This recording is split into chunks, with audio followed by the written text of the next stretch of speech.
Pues,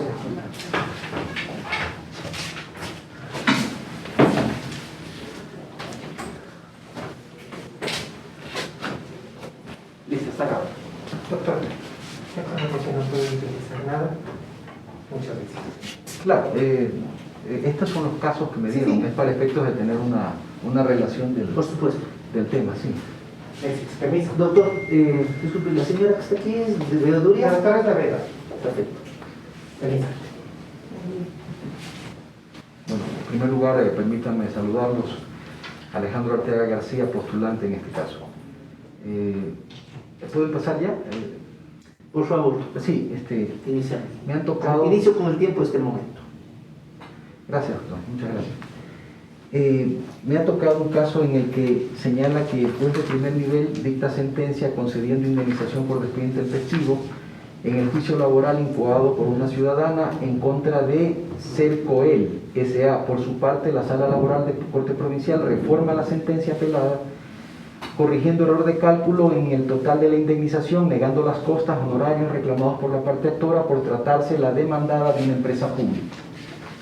La interposición del recurso de la demandada se fundamenta en el caso 1 del artículo 268 del COGEP. Dice la casacionista que considera que se ha interpretado erróneamente los artículos 76, número 3, 326 de la Constitución de la República del Ecuador, artículo enumerado después del 300 de la Ley de Compañías, el artículo 18 y 32 de la Ley Orgánica de Empresas Públicas, 102, número 2 y 300 del COGEP, y artículos 11, 216, 217, número 4 del Código Orgánico de la Función Judicial. Verificar si los jueces de trabajo carecen de competencia para resolver la acción. Siguiendo la lógica de esta intervención, corresponde previamente, señores jueces, señalar cuál es el problema jurídico a resolver por parte de los jueces de casación. Claro está que previamente ya sabemos que si ha llegado al Tribunal de Casación es porque ha cumplido el trámite de la admisibilidad conforme manda las normas debidas del COGEP y se ha aceptado por el caso 1. En este caso presente, el problema jurídico que yo encuentro es determinar si los jueces del trabajo que resolvieron la causa en instancias cuentan con competencia para resolver este problema, esta litis, en virtud de que se acusa de que se trata de una empresa pública. Consecuentemente, estaría refiriendo la parte demandada que se trata de un servidor público y por lo tanto la acusación por la causal primera del artículo 268 y las contravenciones a las normas dispuestas, en especial de las leyes orgánicas de empresas públicas y lo que tiene que ver con la norma constitucional, señalarían que este funcionario debe ser su demanda resuelta ante un juez contencioso administrativo. En ese sentido, tendríamos que verificar las circunstancias de esta relación.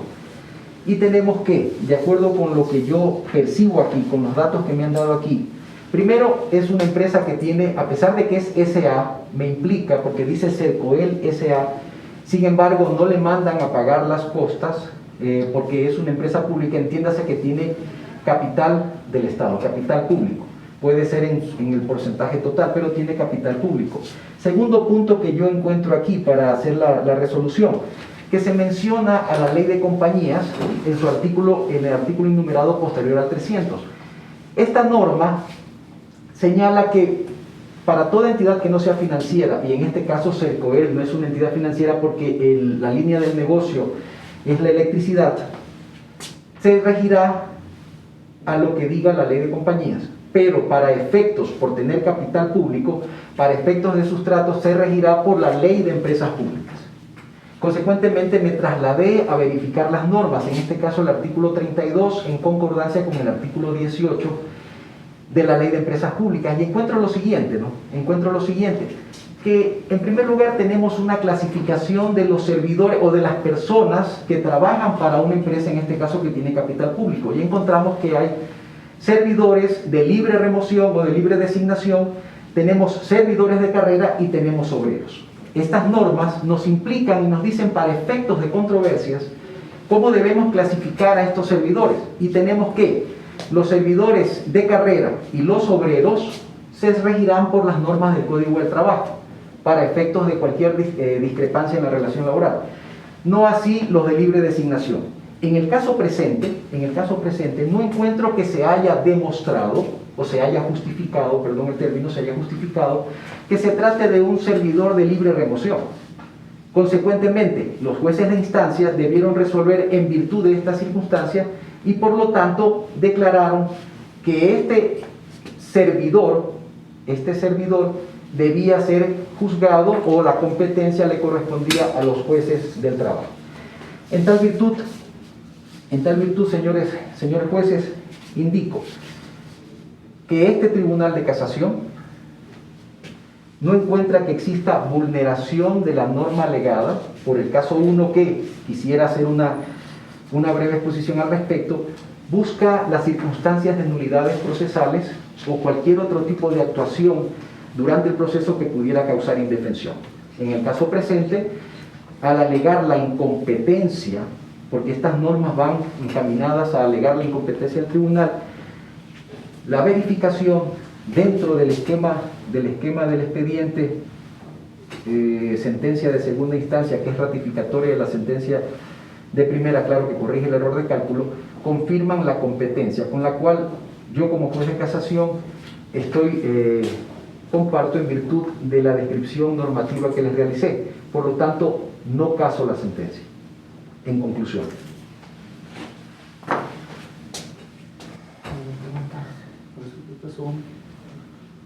Disculpen, me he tratado de ser lo más sucinto posible porque me dicen que el tiempo apremia. Sí, sí. Simplemente... Usted tiene 15 minutos por cada caso, ¿no? Ah. Tiene 15 minutos por cada caso. Sí.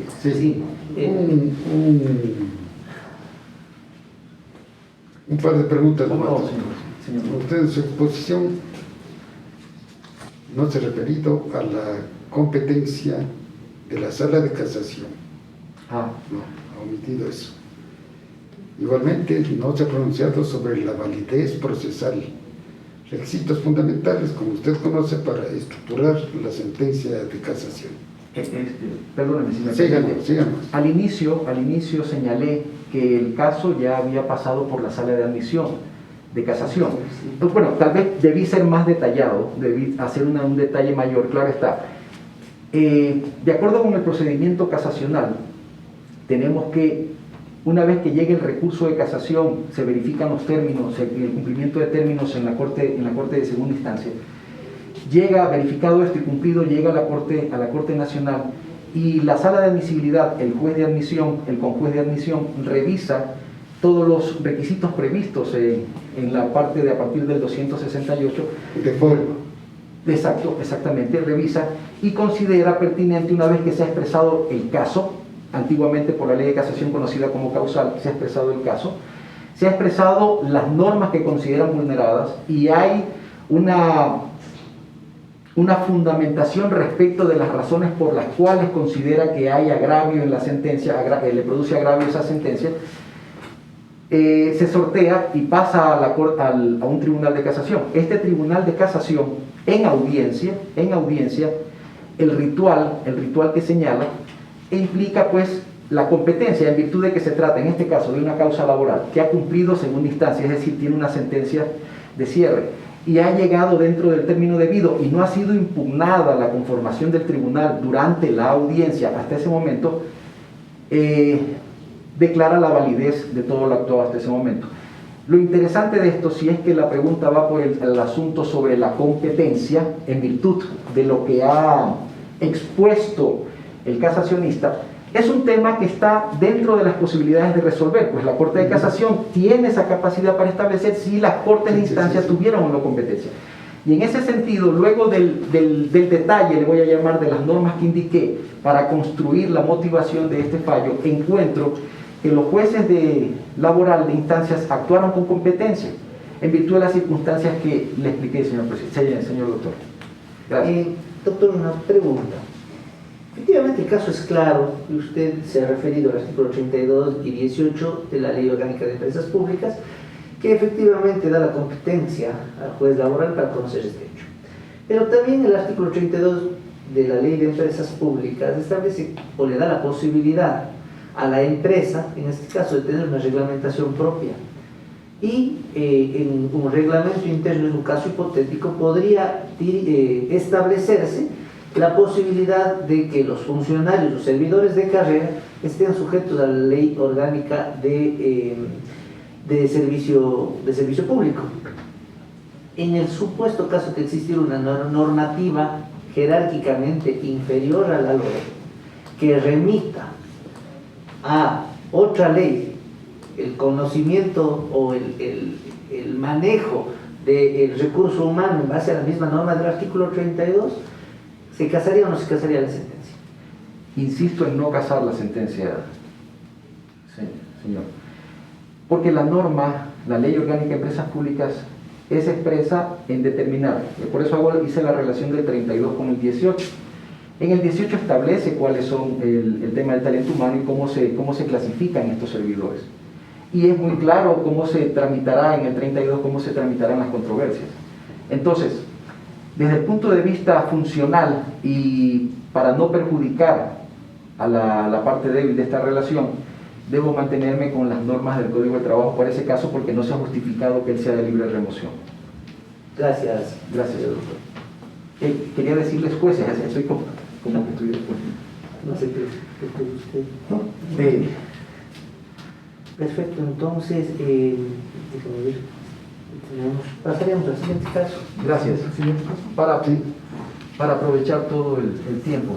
El primer caso se termina a los 10 minutos con 40. Vamos a iniciar el segundo caso con los mismos 15 minutos.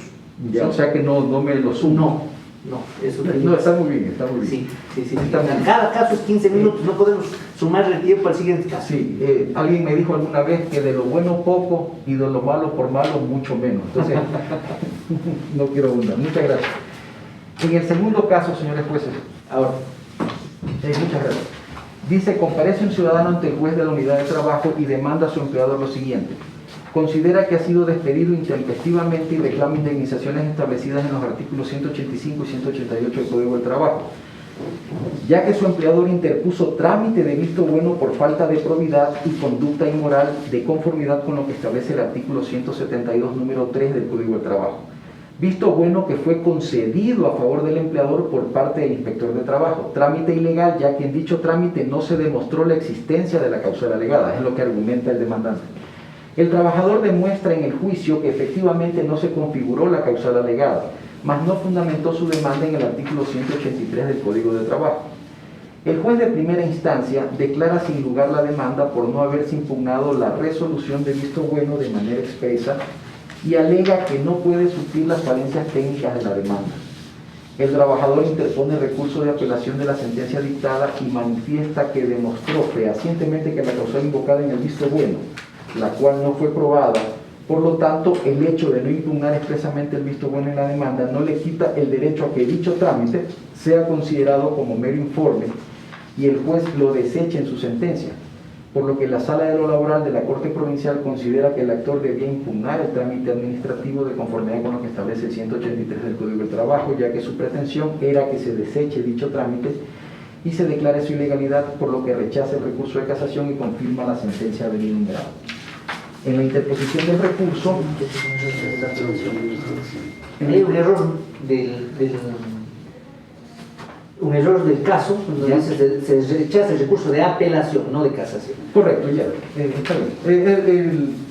Se entiende. Sí, bien. Interposición del recurso. El trabajador interpone el recurso de casación y lo fundamenta en la causal quinta del artículo 268 del COGEP, errónea interpretación de normas de derecho sustantivo.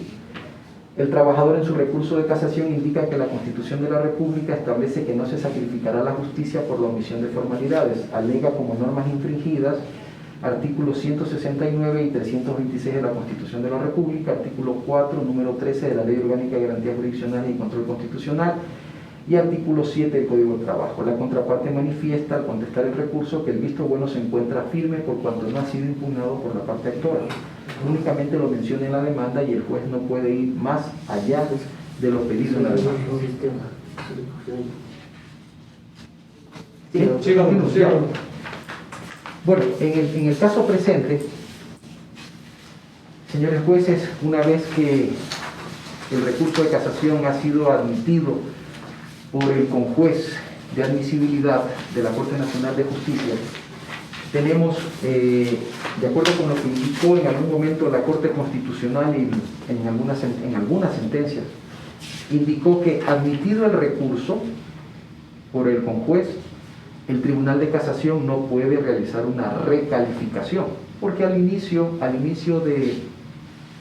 en el año 2012-2013, cuando se trasladó, por la Constitución se trasladó la capacidad de calificación de los recursos a un conjuez, porque anterior a eso los mismos jueces, en ese tiempo ministros de Corte Suprema y después magistrados de Corte Nacional, hacían la calificación y la resolución de los recursos admitidos. En este caso, no cabe hacer una recalificación, porque tiene que ir directamente a resolver el tema que se presenta, que es lo que nosotros vamos a llamar el problema jurídico a resolver, sin importar la naturaleza, ya en este caso, de las normas frente a la causal, porque están alegando el caso quinto del artículo 268 del COGEP, que se refiere a los, en exacto, errores injudicando, es decir, los que vamos a encontrar y visualizar exclusivamente en la parte resolutiva del fallo, no en la parte considerativa, porque la parte considerativa nos lleva a la aplicación de entre normas procesales, nos lleva a la aplicación de normas que son enunciativas, nos lleva a la aplicación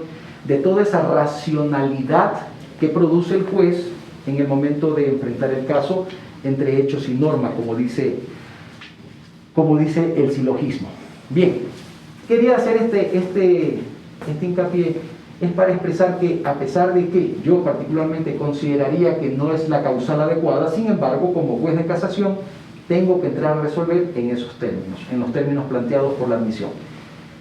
Una vez revisada la competencia, por ser un caso que llega, por ser un recurso de casación, como Tribunal de Casación somos competentes para aquello, para conocerlos.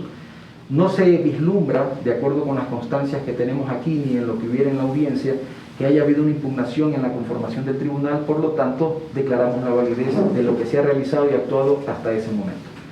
Sobre el tema en sí mismo,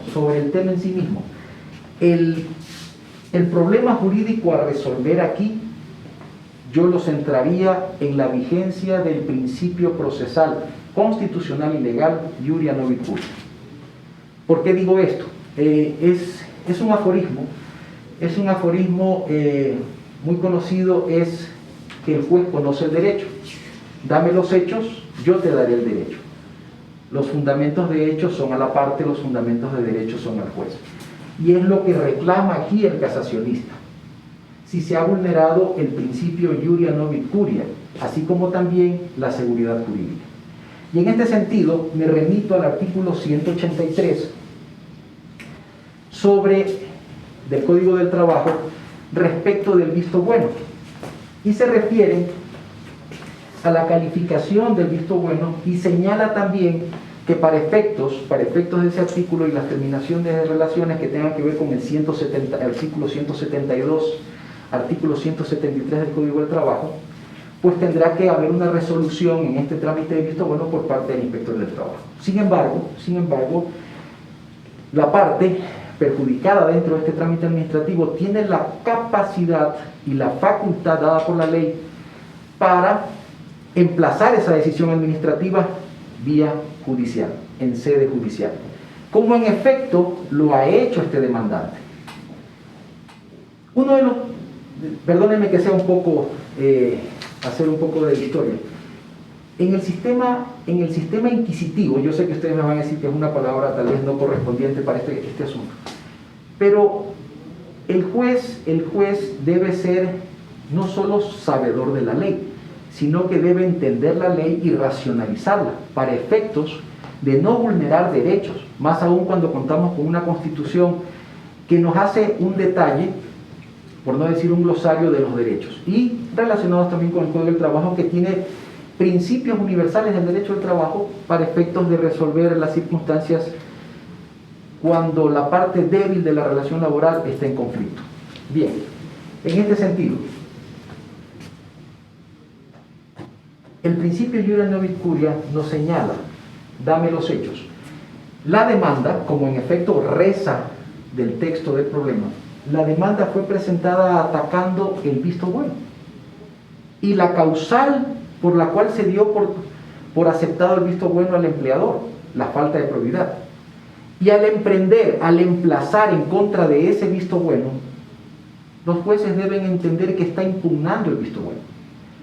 Establecer que frases sacras sean eminentemente necesarias para abrir la puerta a una defensa es limitar el derecho y acceso a esa defensa. Y es violentar, discúlpenme, sería no acatar el principio de tutela judicial efectiva, que no significa que se quiera favorecer per se por ser el trabajador. No, se favorece la vigencia de los derechos constitucionales y los principios procesales constitucionalmente establecidos. Y este es uno de ellos. Y se menciona, entre las normas que se invocan como infringidas, se menciona el artículo 4, regla número 13 de la Ley Orgánica de Garantía Jurisdiccional y Control Constitucional, en el mismo que establece como principio procesal, iuria novit curia, que podemos relacionarlo con el artículo 7 en cuanto la vigencia en pos del trabajador cuando exista alguna dicotomía, alguna duda. Y quisiera agregar algo, no lo menciona aquí en el texto, pero yo incorporaría también como norma el artículo 91 del Código Orgánico General de Procesos, que nos dice sobre este asunto: entrégame los hechos, yo te doy el derecho. No significa aquí que va a suplir una circunstancia, porque los hechos son claros. Reclamo la ilegalidad del visto bueno. Que no haya dicho impugno el visto bueno no le quita el fondo, es decir, el espíritu, el sentido de su reclamo. Y el juez no puede atribuir como que es una formalidad sustancial. Si se tratara de establecer la vía, sería diferente, pero no es la vía. Sumario laboral, estamos en sumario laboral. Le di los hechos, ese visto bueno es ilegal y quiero que usted lo anule. Debe entenderse como una impugnación. Por consecuentemente, yo caso la sentencia. Perdón, déjeme ver antes de decir totalmente.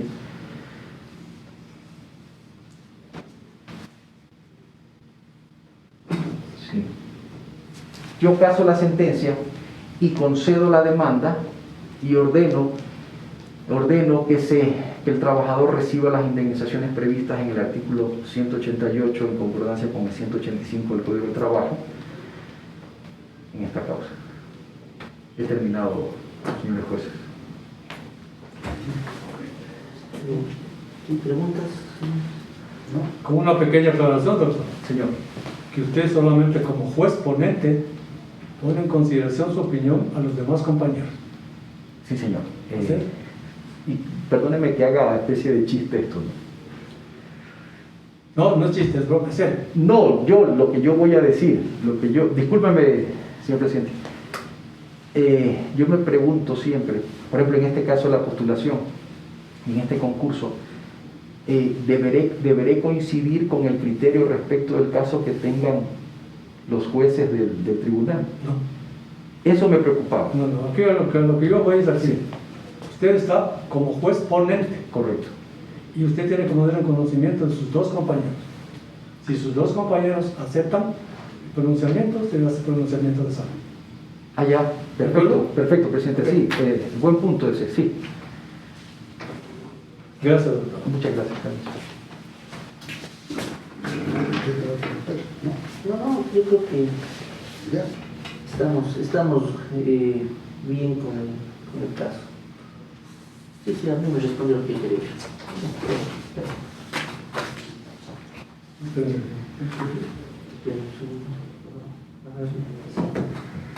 Muchas gracias, doctor. Si nos regala el tiempo para deliberar y establecer la calificación.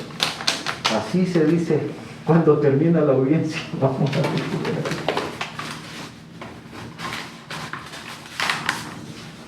Muchísimas gracias, permiso. Gracias, doctor.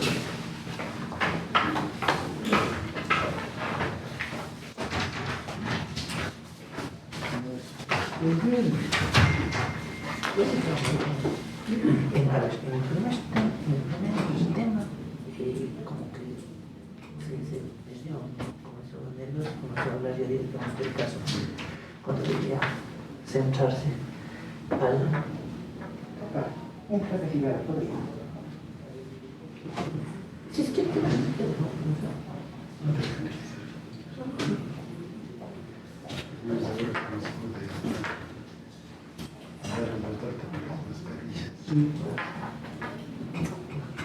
¿Por qué no se defendió? sí, sí, sí. No. Yo diría, Tiene sus cosas. tienes cosas, pero demuestra que sí tiene un buen nivel. Tiene sus cosas, sí, señor. Por supuesto. Tiene una buena forma de expresarse. Sí. Tiene un buen hilo conductor. Vamos llenando un poco. La determinación del problema jurídico, yo creo que en ambos casos, se determina o establece el problema jurídico. En el segundo caso, leyó, Eso, no sé si ustedes se dieron cuenta, él tomó el documento y leyó todo el caso. No hubo una retentiva del caso, pero bueno, podría ser un tema que pero no. por lo demás salió bien. Bien. Es más, las respuestas del segundo caso para mí fueron muy acertadas con respecto al primero, por ejemplo. Sin dubitar. Sí, Sin dubitar. el segundo caso fue perfectamente bien respondido. Entonces, creo que el hombre hizo una buena determinación del problema jurídico y el pondría 4. ¿En el primero o el En segundo? el primero. ¿Qué dice usted, doctor Luis? Sí, Nos vamos al caso primero, ¿no? Entonces, nos quedaríamos con 4 aquí. Lógica en el análisis tiene consecuencia de lo anterior.